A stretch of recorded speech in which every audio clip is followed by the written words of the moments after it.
Fight for the Iron Kingdoms as a warcaster. Take control of the mighty jacks, arcane devices, and dark sorceries to bring the fight to the War Machine Hub on beastsofwar.com. Become a general of mighty armies at the Kings of War Hub. Take command of elves, dwarves, and orcs in this game of massed fantasy combat on beastsofwar.com.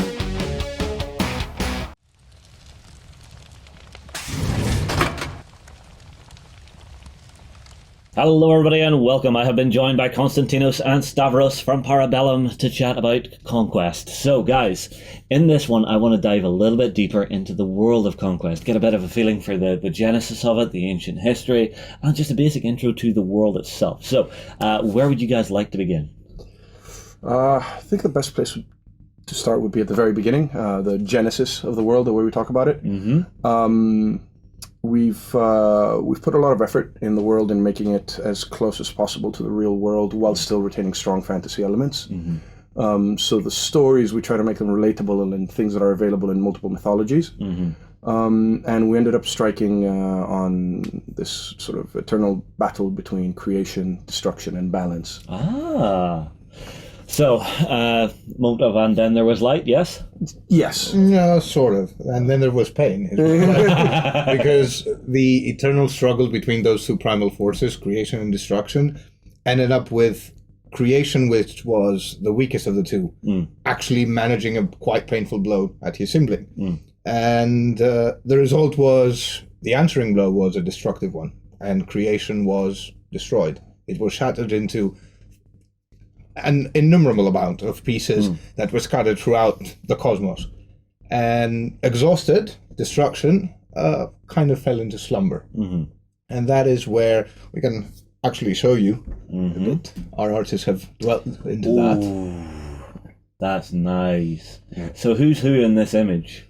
So the idea is on the top you've got destruction, creation on the bottom, and then balance in the center. The game focuses quite a bit on the notion and the focus of balance. It tends to be, in many ways, the ideal. And the concept was that with creation asleep and... Destruction. Destruction asleep and creation scattered into a million pieces, there was suddenly a new player on the map, balance, the third brother and the weakest of the two. I see. Well, I mean, like, even from playing... I've played through the main game mechanics. I've had a beta game of it. And I do get that feeling from it with the push mechanics that you have for even things like your deployment, the way you actually activate and lay out your troops, and how they actually act within a turn. So there is a sense of, you'll create your warband, they're trying to destroy each other, but the game mechanics themselves are that balance between the two, which is very, very intriguing. It's a feeling that we try to put throughout not only the general rules, but also the feel of each race. For instance, the Spires, they've been already introduced. They are very heavily creation influenced. If you think about it, their whole concept is they create their own units. Yes. Granted, they are about to be destroyed. They are expendable. That is their whole concept. But the philosophy of the race itself is to constantly create new things, new life forms, new everything. And we've tried very hard to stay away from good and bad, and evil, or maybe it would be the more accurate term. So creation and destruction are necessary. Yes. Inimical in their own way. Unfettered creation is just as bad as unlimited destruction. The idea is that balance is that sweet spot in between. And as you've mentioned, we've tried to weave it into every aspect of the story. We know which armies are destruction balanced, which ones are creation aspected. And this is do we need like a Venn diagram here? It tends to be quite intuitive. It tends to be quite intuitive and visible very quickly from the very first images of each race. At least I hope it is. We've tried very hard at capturing the spirit of the factions in the art. Well, it's one of those things, because any new game, any original fantasy world like this, you have to actually make it live and breathe. Now, okay, we actually have been chatting about this for a while now. We sat down at lunch today, and you were actually talking to me about the way you actually work through the history to figure out where people are now. You actually have that full narrative of history behind you to actually figure out the motivations and, the racial disparities and the why does he hate him, why do they like them. Now, having to create that is something really incredible, and I always love to see it happening. Yeah. Well, it's a lot of work. I can say that for sure. Yeah. But it's also work that you like to see evolve, because you know you have an end game, which is how I want the world to be today, how I want the game to be, at which stage the world is, so that the game actually fits. You want your lore to fit the kind of game you're making. But it's amazing how when you start from the beginning, it evolves a bit differently. You end up where you want to, but there's a lot of stuff that comes out from the process. New ideas for factions. Well, I mean, okay, you have new ideas for faction. I want to do a video specifically on that, just because we don't blow our beans too soon. But with having such an expansive history, what would you say are some of the highlight points of history so far within this world that people could maybe sink their teeth into? Okay. Or have I asked an expansive question? No, it's expansive, but it's answerable. We prepared. So the idea is after destruction is asleep, creation is scattered, balance realizes that it can't exist if either of the two brothers wakes up. So it sets like the cosmos to moving to make sure that none of the shards of creation ever meet. So that's why the suns are considered to be these shards of creations. The stars are creation itself. And then destruction is roiling and coiled around itself, and to prevent it from waking up, it sort of smothers it in itself, and layer after layer of the strongest substance it can find, until eventually destruction is completely asleep and cocooned within balance itself. And that's the birth of the world. With the stars themselves, those are creation. The roiling, churning center of the world is destruction, and the world itself and what comes on it is balance. So you've got that interplay, and we've managed to play quite a bit with this primordial struggle on the notion that there's, though not direct analogs, a celestial host and an abyssal host, because these primordial forces, when they fought, they obviously shed blood and gobbets of flesh were scattered everywhere, and these remained. These flow through the cosmos and are attracted to particular things, and they can grant them their aspect. So you have also what you would call the normal flora that we know is the flora of balance, but when it encounters, say, a mote of creation or destruction, it gets warped into the fantastic. So that's where you get a lot of the monsters from. The rest of the monsters come from the Spires, but a good chunk of the monsters are simply natural, balanced animals, the ones we would know, reindeer and rabbits, infected, let's say, with a mote of this primordial creation or destruction, giving it a different aspect. I see. So if I see a big-ass dragon rocking towards me, I'm guessing that's some kind of lizard that has been infected by destruction? Or? Dragons in particular, we've tied a little bit more into the cosmos.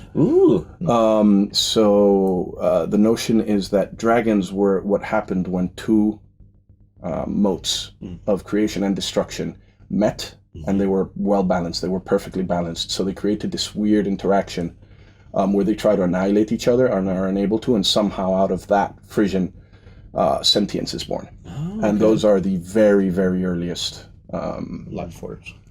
Life forms, if you want to call them. They're not truly alive at this stage, but they're aware.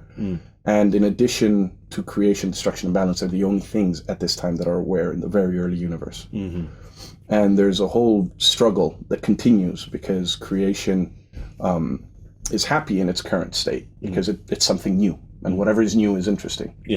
Destruction, not so much. I was kind of getting that feeling. So the idea is that destruction is trying to wake up, and it's too vast to be contained in any one form. So eventually, destruction sort of its dreams coalesce into forms, and these forms become principal players in our cosmos in a very background kind of fashion. And the first of them to wake up is the notion of famine. So we've patterned them after the four horsemen, but the concept is very different to the biblical sense. We've drawn heavily from the biblical, but we've drawn heavily on a lot of real world stuff. We want that connection between what is familiar and what is completely fantastical. This is actually a very good idea, because if you say to me four horsemen, I instantly think, okay, four horsemen of the apocalypse. I have that mental image. There are sometimes when a game comes along and it's creating new words left, right, and center, and it's just like, what? This is a new language. Whereas whenever you have that connection to something that has already existed, very good way to actually give people an easy end to have a jump into the world and actually understand what they're seeing. So the four horsemen then. So the four horsemen. Famine is the eldest, the scariest, and he is gnawing at balance to try to break it, and balance is attempting to hold him back layer after layer after layer to prevent the shell, the world itself, from breaking. And this is where creation, there's also one of the very interesting things I didn't know about. It turns out that pestilence is not a horseman. No. Nope. Really? No. Yep. But The fourth horseman is Conquest, who I'm not very sure he's supposed to be the second coming. He is. Many consider and interpret the horseman as, well, the savior. The fourth, Conquest. Okay. Yes, they actually named him Conquest. Okay. So it's war, famine, death, and conquest. I didn't know this until we did the research, and I'm like, oh, this is brilliant. So Conquest is the only of the horsemen that is not destruction aspected. He is aspected, creation aspected. But the interesting thing is, obviously, creation is weaker than destruction. So he himself is not as powerful as famine. Yes. But he can call on all the motes, on all the shattered little fragments of creation, and he is the first to create what we call the celestial host. And they struggle against famine. Manage to contain him, but again, because the notion is that these primordial forces are not balanced, there's nothing about them that knows when to stop. They actually wound. In trying to kill famine, they actually wound destruction itself. Oops. And almost wake it up. Oops. Yep. And the idea is that destruction's counterblow, like his swatting away half asleep, is the first act of true conflict there is. And when his hand comes away and the whole world is in ruins, the second horseman wakes, and that's war. He's actually waging war on the celestial host and Conquest, its leader. Yes. And then from there, the story intensifies. I don't know how much detail we want to go into, but each subsequent horseman comes into the story in an escalation of this conflict, which eventually leads us to the status quo where we're in. And the dragons are a very, very big player. They come in as a third party of balanced, but not of balance. And they pitch in on the side of balance because they're enamored. By the time they arrive, life is already on the planet. Life has already come in. Do we have time to go into the whole lore, or should we skim over it quickly? Well, I think that's a nice little feed into the background. If people want to delve deeper, I'm sure there is tons they can be looking at. Okay. And they will be. Yeah. They will be. We will give the opportunity for them to see a lot of the material that we've already put together. So let's fast forward a little bit, and where would we go to next for this bit of a chat? Well, I think that civilization should come into play now. Yeah. Okay. So civilization. Do we have? Well, the first conflict between civilizations is a very primal one, and it's not exactly local. Now, this is the first actual war between sentient life. Now, these dragons are not the original ones. They are forms that evolved around the physicality and the materialism of life. So they are not the first primal dragons that were, as he said, they're not exactly life forms, the first dragons. These are a sort of a, let's say, devolution of the original concept. And the first of the peoples that they waged war against are actually the Spires.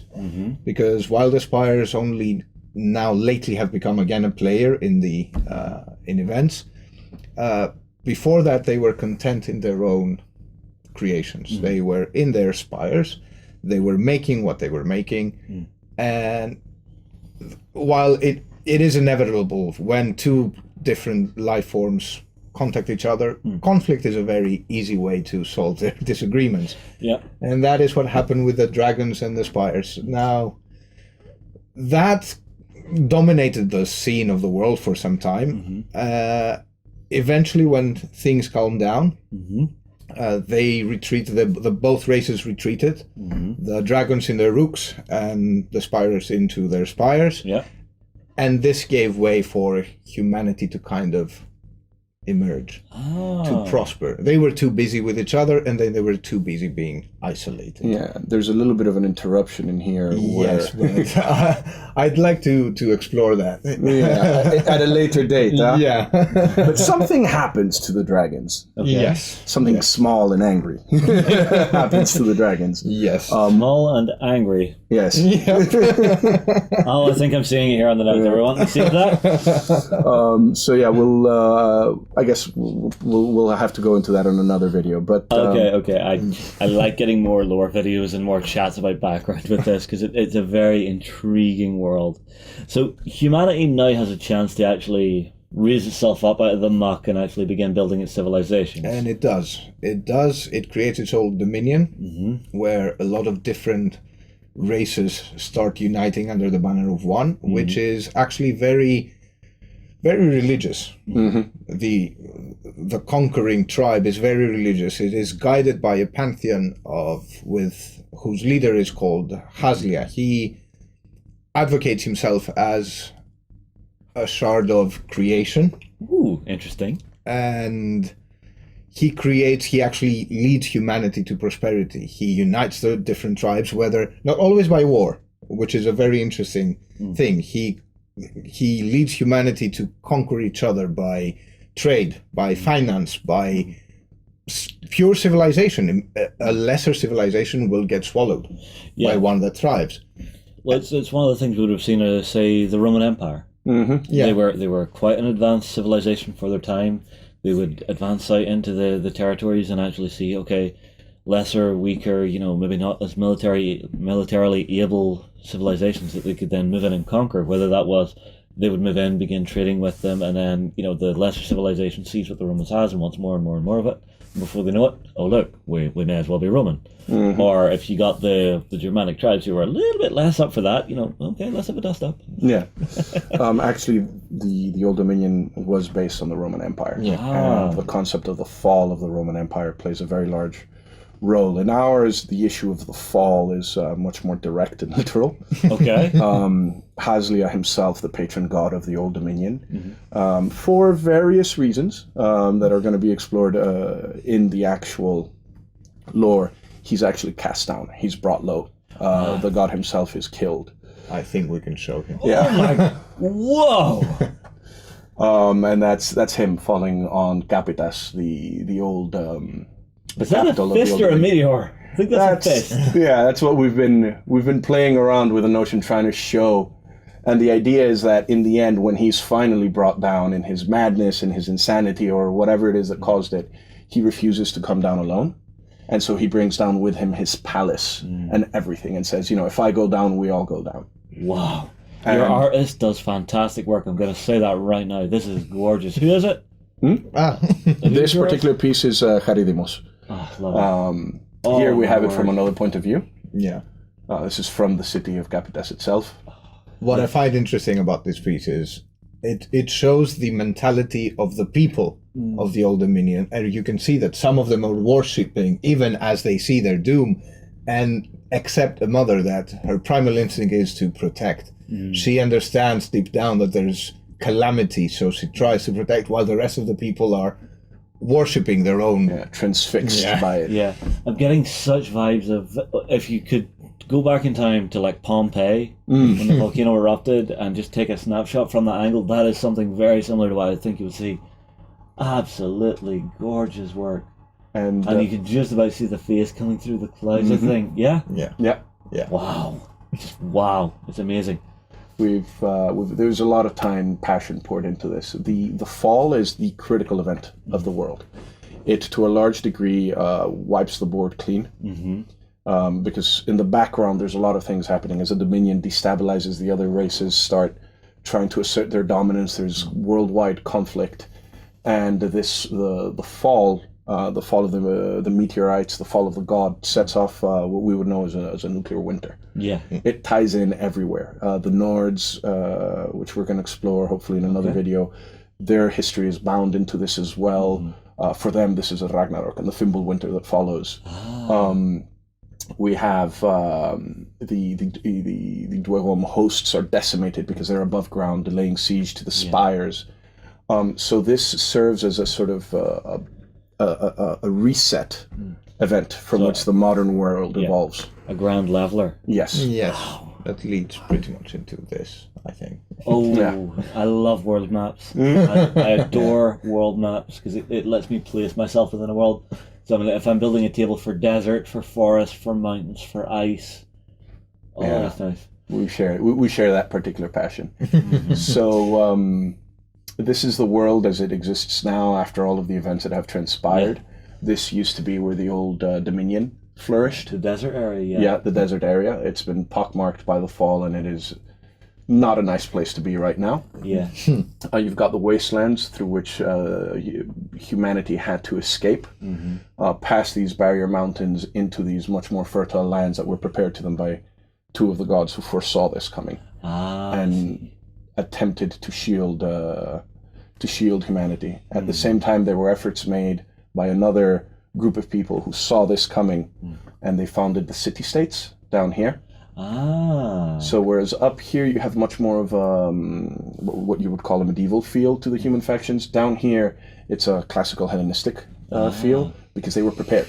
And like these who were refugees, these were prepared. Yeah. The old university of Capitas tried to create A safe haven. a safe haven for humanity away from the calamity that would arrive. So they came with texts, they came with prepared with materials, and were able to jumpstart their society. But certain factors have held them back. Namely, they tried to be too perfect, and it's slowly, their system is breaking down, and the city-states are now fighting each other, not presenting a unified role. So, it's mirroring. I am getting that real-world sense from this, just on that point. We've tried very hard to bring that in. This is something that we wanted the world to have from the very beginning. We wanted a sort of realism inside fantasy. We wanted the balances and the reactions of whether it's individuals or entire peoples to be what you'd expect, to be logical to an extent, but also instinctual to another extent. We wanted things to feel real. We wanted the world to move, to breathe in a way that is familiar to us, especially when it comes to humanity. Yes. Well, I mean, I love this map. I love the idea of how people have had to migrate and shift across the world. I'm assuming you mentioned Nords. I assume whenever people were going away from here, did they move up the north, or were they a later addition? They were already there, actually. They had their own society, very different. They had a huge conflict with the Old Dominion, who tried to, well, let's say, engulf them. But they refused. There is actually a very ancient feud between the Nords and the rest of humanity. When we explore the Nords, hopefully at some point, we will talk more about this. But the Nords are their own very different thing. In the same manner that what we know as Vikings were very different from the rest of how Europe evolved, for instance. They were very isolated in their own way and had all the means to raid and... Hey, you're in Ireland, trust me, we got hit with that. That is true. True. But what you see in the middle, it is actually where the 100 Kingdoms are. So behind the barrier mountains where there's a small central mountain in the middle, yes? Correct. Yes, that is the 100 Kingdoms. Gotcha. Anything else to show? Well, we can show, I think, this. We can tease about this a little. Ooh, that's pretty. Yeah. Now, that is the site of the Exodus. That is actually on the Clustering Mountains, the barrier mountains between the Old Dominion and what became the 100 Kingdoms. Yeah. That is the last stand of humanity while they were fleeing the calamities of the fall. It is the birthplace of the orders that will become a huge factor later in the history of the 100 Kingdoms. They will shape the history of the 100 Kingdoms in many ways. And it is a site of great mystery, actually. A lot of people, the orders are a very closed group. They are very secretive. Now, a lot of people don't know that this place exists. They don't know exactly what it is. It's just the shady headquarters of the orders, in a way. It looks like just like an incredible fortress monastery type place, a place of, quiet meditation and stuff. Oh wait, there's people outside. Kill them all. Would I be correct? Well, if anything is coming from this side, Yes, you're very it was. worried about what it might be. Yes. Oh, okay. I see. I thought this was inward facing. This Oh is no! outward This facing. is outward facing. Yes. Gotcha. And it's the sealed temple for a reason. Okay. Yeah. Okay. Well, intriguing things. Intriguing things. Well, when a god falls into a whole civilization, Yeah. it has repercussions. Let's put it like this, and we'll explore them at some point. We will, but Jesus that you are. Okay, well, is that all we would like to say about the basic lore and background to give everybody a bit of a teaser into the world of conflict? I think, well, I would just like to add one thing. There, sure. We've tried to have a rule about the world. There is no one truth. Mm-hmm. There is no one truth. This is, just as history is written by many different people and from many different points of view, we want the same. Mm-hmm. We want it to be, the point of view determines what the story will be. Ah. So yes, of course, there is a canon story in our minds. Yes. We want each player and the faction that he or she chooses to be very unique in the way they see the world, in the way they interact with the world, in the way they feel how right they are to wage whatever war they are waging. Ah, I see. When you lead your army into war, you want to feel that you are right about doing it, no matter what that is. Okay, well, I mean, this is the thing. History is written by the victor, but at the minute, the games are yet to be played on the table to actually figure out who that is. Exactly. So, So all worldviews are open for debate. yeah, exactly. Absolutely. Which is actually something that we're exploring how to do. Really? Yeah. Yeah. Oh, no, more teasing. I'm gonna have to change you guys to like a gaming table or a desk or something. Just, wring the secrets out of you. It could work. Yeah, but for Beer well, also does work. So. that was my plan B. There we go. Start with that. Let's go to the lead more with plan B. We're on plan B. Plan B. Okay. All right. Well, guys, thank you very much for coming in today. Thank you for It's having been us. fantastic to hear about the world of Conquest. It sounds like it's really interesting, really in depth, and there's going to be some really interesting hooks for people to actually get into the world and actually get into the mindset of who they're playing and why they're fighting. So, thank you again, everybody. If you have any questions, get them in the comments below, because I'm sure the Para Bellum guys would love to hear your thoughts and basically your questions to actually delve deeper into this world. Absolutely. We will move on. We will see you in the next one. Go ahead and check out our other content on screen now, and be sure to check out beastsofwar.com for the latest gaming news and gaming let's plays. And while you're at it, why not hit subscribe and remember to ding our dong. Go on, you know you want to click it. Go on.